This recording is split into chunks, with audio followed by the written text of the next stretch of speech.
चाहिँ जस्तो नेताहरूको घरबाट पैसाको बिटा US डलरहरू र रुपैयाँहरू डढ्यो, त्यसको सम्बन्धमा तपाईँले त्यो के शून्य सहनशीलता भनेको त्यसमा चाहिँ के तपाईँले जवाफ दिनुहुन्छ कि भनेर मेरो एउटै प्रश्न। पहिलो कुरो कसको घरबाट निस्क्यो? मेरो त निस्किएन। होइन हजुरको होइन, तर पनि मेरो भनाइ चाहिँ नेताहरूको घरबाट निस्क्यो त्यति चाहिँ हो नि त। त्यो भ्रष्टाचारको सबैको जिम्मा त मैले लिन सक्दिनँ। तपाईँले यहाँ बाटो ठेका ल्याएको छ र भ्रष्टाचार गर्नुभएछ भने त मैले त थाहा पाउँदिनँ। अर्काले के गर्छ मैले त थाहा पाउँदिनँ। थाहा पाएका बेला कारवाही गर्ने हो, थाहा पाउँदिनँ। एउटा कुरा मेरोबाट निस्किया होइन, अर्कोबाट कोबाट निस्क्यो त मैले सबै थाहा पाउने कुरा भएन। अर्को कारोबार त मैले थाहा पाउँदिनँ नि त। अर्को कुरा धेरै कुरा चाहिँ कस्तो छ भने शेरबहादुरको घरबाट पैसा निस्किएको देखाएको थियो नि, त्यो अर्कै देशमा कहीँ कतैको के बनाएर त्यो AI भन्छ आजकल, त्यसले फोटाहरू बनाउँछ, त्यसले हाल्छ। अनि यस्तो भेटियो देखियो भनेर एउटा 1000को नोट यसो देखाउँदै हिँडेको चाहिँ मैले देखाएको थिएँ। यो जलेको नोट भेटियो। अब 1000को नोट जलेको त गरिबकोमा पनि यसो भेटिन सक्छ नि त घर जल्लाई। त्यस्तै 1000, 2000, 4000, 10000 जल्नु त एउटा कुरा होला।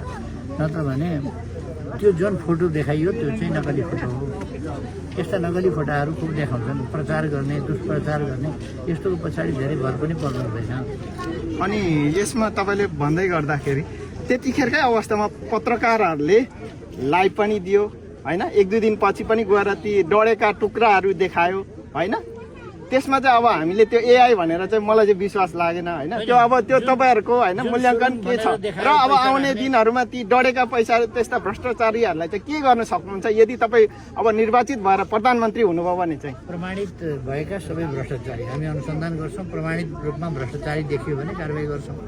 त्यो मैले भनेको छु म भ्रष्टाचार गर्दिनँ, अरूलाई पनि गर्न दिन्न। अब मैले भित्रभित्र त घरमा कगलले गरेको छ, कारोबारमा कगलले गरेको छ थाहा पाउँदिनँ।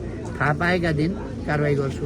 तर जुन कि त्यो अवस्थामा त डढिएको स्वयं सबै जनताले छलङ्ग देखियो नि त।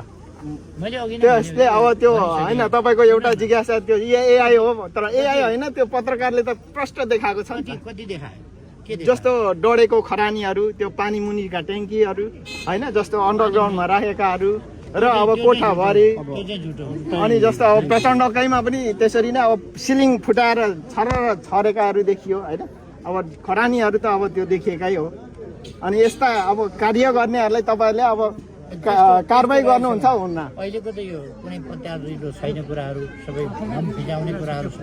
हामी छानबिन गर्छौँ र पछि हो रहेछ भने कारवाही। ल धन्यवाद, यहाँले जवाब दिनुभयो, म खुसी छु। तपाईँको नाम चाहिँ? मेरो मोहन बाबु शेर्मा, यही कमल गाउँपालिका 1 वार्ड नम्बर 1 पर्छ, सोलमारी टोल। ल मोहनजी ल।